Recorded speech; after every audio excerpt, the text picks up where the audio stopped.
Change.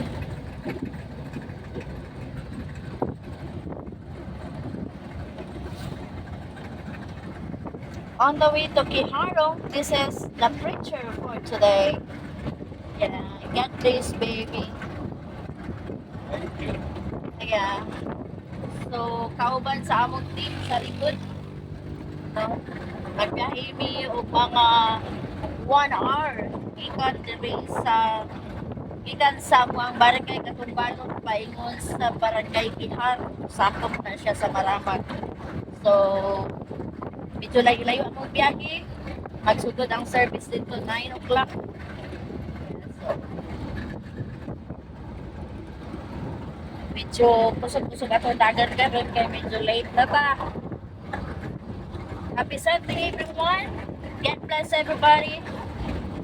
So, dili ta malimot sa pagsimba. Dili ta malimot pagduol sa Ginoo. Mga igsoon, kung sa atong igahin kini nga adlaw alang kaniya kay siya may tag-iya sa tanan, siya may tag-iya sa atong kinabuhi, siya may tag-iya sa kalibutan. Busa walay rason nga dili ta magsimba, magdaig o magpasalamat kaniya. Mao mga igsoon, ako mo gihangnong tanan, ayaw mo kalimot nga nga adlaw, ayaw mo kalimot sa pagduol sa Ginoo, ayaw mo pagkalimot sa pagpasalamat sa Ginoo. Kaya kung wala siya, kinsa man ta o unsa man ta kung walay Ginoo sa atong kinabuhi. So I encourage everyone nga atong igahin ang atong adlaw. Lagi tay adlaw nga igahin nga na sa Ginoo. Dili kay puros na lang ta trabaho, puros na lang ta negosyo, unsaon man nato na ang tanan. Kung nalimot ta pagpasalamat sa atong Dios nga tag-iya sa tanan. Bulagi daghan ta kwarta. Pero man yung inumdumi so basin ka na ang imong kwarta, dili na makatabang kanimo pag-abot sa panahon. No? Basig muabot ang sakit nga bisan ang imong kwarta walay mahimo sa imong kinabuhi. Busa samtang ay napatay panahon mga igsoon, samtang dili paulahi ang tanan, samtang ay napatay kininhawa, napatay baba, napatay diin, muduol og mga lagat na kanila. Basig nagtukag makasasala ka, basig nagtukag wala na kay luna ganha sa gingharian sa Dios. Pero ayaw ka bala ka igsoon, kay ang Ginoo nangita sa mga nasalaag. Wala siya nangita anang mga matarong, gaganang mga matarong mga igsoon. Wala na sila nang inahanglan og paghinungsod. Diba? Ang masakiton mo adtog doktor kay magpatambal. So ang makasasala mo adtog Ginoo kay aron sila maghinulsod. Dili lang sila kitang tanan. Wala may exempted sa ato kitang tanan mo at tubang sa Dios sa pagkukob. We are not here mga igsoon to judge, but I am here to share the gospel of God. Sa mga igsoon, I encourage you, kung unsa man imong giatubang karon nga mga problema, unsa man nga mga pagtayog sa imong kinabuhi, unsa may mga trials nga imong giatubang, financial man kini, mga failure man kini imong giatubang, daghan man. Daghan kay kitang tanan, we are not exempted for the trials. Kitang tanan anay mga pag-antos, kitang tanan anay mga kasakit. Dili ka exempted ana mga igsoon, pero hinumdumi. Mga igsoon na kanang tanan, gamay lang tanan, gamay ra kana. Kay ang atong Dios mas dako sa tanan natong giatubang nga problema. Siya ang Diyos na tag-iya sa kalibutan. Siya ang Diyos na tag-iya sa imong kinabuhi, sa akong kinabuhi. Busa ka ng problema, gamay ra ka na kung ana kay Diyos sa atong kinabuhi o sa atong kasing-kasing. Kung sa ayaw na yun, na ang problema mga igsoon. Kay pasig maunay mga rason nga ikaw, dili mo tulog Ginoo. Kay mayo God never exists in my life. But it's not true mga igsoon.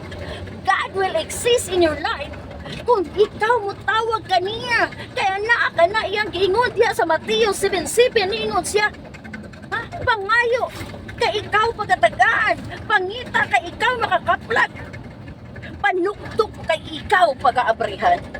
O saan man mo pagkaplag sa Ginoo mga igsoon kung wala ka nangita kaniya? O saan paghatag niya kanimo sa imong gikinahanglan kung wala ka nangayo? O saan man nimo pagkasulod sa gingharian sa Dios kung wala ka nanuktok nga mosulod ka? Sumauna mga igsoon pangitaa, pangayua, og sudla. Ipasulod ang Ginoo sa imong kasing-kasing. Kaya naara na siya. Because our life, our body is a temple of God. Diba? O sa iyang gingon, ihimo ko kamo nga hasama ka na ako, hisama ka na ako, I design you perfect. Kung ano matay mga dagkong pagsulay sa itong kinabuhi nga nagtutang nga di nagyud nato makaya pagsulbad. Remember this mga igsoon. That's the way that God calling you to come to Him. Kaya nga no, kas gamiton sa Ginoo ang mga problema aron kita makailakan niya. Makailakan niya. Kaya naman ko yung mga panahon that we have everything. If we have everything, we forget God. Kaya nga no, anaman at tanan ka na ako unsa pa man ang akong pangayoon. Diba? You have everything. So mao nang malimtan nimo ang Ginoo. So ang Ginoo, you just put aside nga murag tinapa na lang sa imong kinabuhi nga kung wala na gyud kay masud-an, wala na gyud kay makitang sud-an sa imong panimalay, ang tinapa imong abrihan og sud-anon because you put it is a last choice sa imong kusina. So ayaw himua, igsoon nga Ginoo, himuon nimo last choice sa imong kinabuhi. Ayaw himua. Kayon sao na lang if there is no second chance in your life. O sao na lang. Kung wala na second chance sa imong kinabuhi, pariha ka na ako. God give me the second chance of my life to know God better. Huh? Than I knew Him before. O sao na lang kung wala na second chance mga igsoon. Because ang kamatayon is a final judgment. Kung mamatay ta, final nga paghukom. So unsao na lang kung di tatagaan sa Ginoo og last or dili tatagaan sa Ginoo og second chance. Unsao na lang. So moatubang ta sa paghukom. So ayaw pa abot igsoon na wala na chance ang imong kinabuhi. Ayaw paabota igsoon nga magtinga nakauna ka mo doon sa Ginoo. Ayaw paabota igsoon nga hapit na mo ang imong adlaw una ka mo doon sa Ginoo. Ayaw paabota igsoon nga wala na kay pauna ka mo doon sa Ginoo kay naamang nakawa na kay tingog. Ayaw paabota igsoon nga mabulag nakauna ka mo doon sa Ginoo. Ayaw paabota igsoon nga wala kay mga tiil una ka mo doon sa Ginoo. Santa kompleto pa ang imong lawas. I encourage you, brother and sister, come to Jesus right now. Come. Because God has been looking for you. God has been waiting for you. Bisan unsa man ka makasasala. Dawaton o dawaton ka niya. He never reject him. Mga igsoon. Happy Sunday and God bless everybody and thank you for watching. Bye-bye.